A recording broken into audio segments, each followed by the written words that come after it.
3. So when we look at strength training, basically, we've gone through all the very basic progressions of core strength, the shoulder, you know, the knee, the hip, the calf, the foot. Now we're going to start integrating all of them, right? So we've basically gone in a reverse order, start at the very smallest, work to the very biggest. That way, when we actually do these things, you have some sense of awareness of what's going on with your body. Because then when we start to look at some of the things we're going to do today, next week, the week after, what ends up happening is that these are the movements that we can load up the most, but they take the most brain power in focusing in on some of the details. So you'll see what we talk about when we go over the deadlift today, because we're going to go over 3 different variations of it. So we'll go over a conventional deadlift, a sumo deadlift, and then a trap bar deadlift, okay? So basically, if we have the hierarchy of how complex they are, the trap bar is the easiest, then the conventional and the sumo are probably about equal, depending, right? So conventional tends to be a little bit easier for guys and more complex than the sumo, but for girls it tends to be a little easier to do sumo and a little bit more complex to do the conventionals, okay?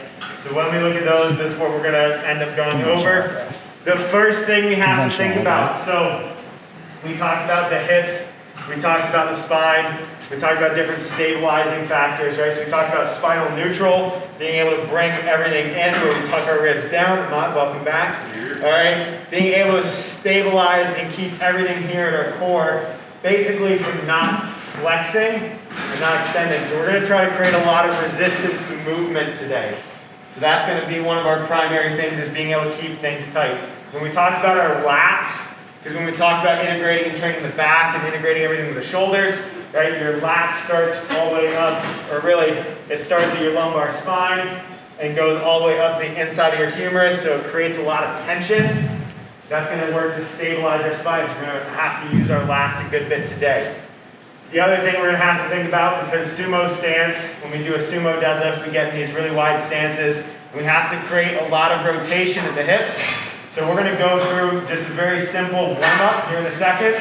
We're going to try to open up your lats. We're going to try to open up your hips. That way when we go through and start to look at these movements, one, our body's not doing this just jumping straight in, but then we've also got the ability to open up and move into some different ranges of motion, okay?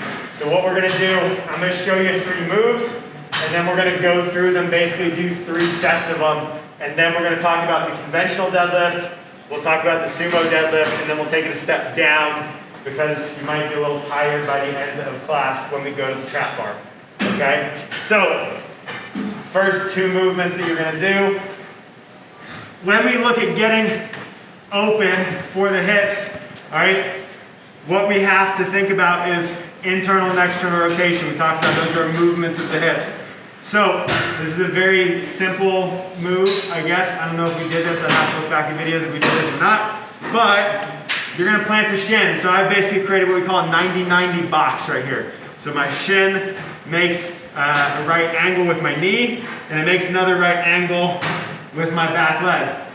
Our goal is to be able to drive this leg into the ground, and then we're going to try to open up that back leg as much as we can until we can't keep that foot pressed into the ground, and we're going to shift all the way over and try to stay as tall as we can, okay? If we can do this, right, I give the little thumbs up analogy, so give a nice thumbs up, you give a nice smile on the camera, and try to shift all the way over and try to sit tall.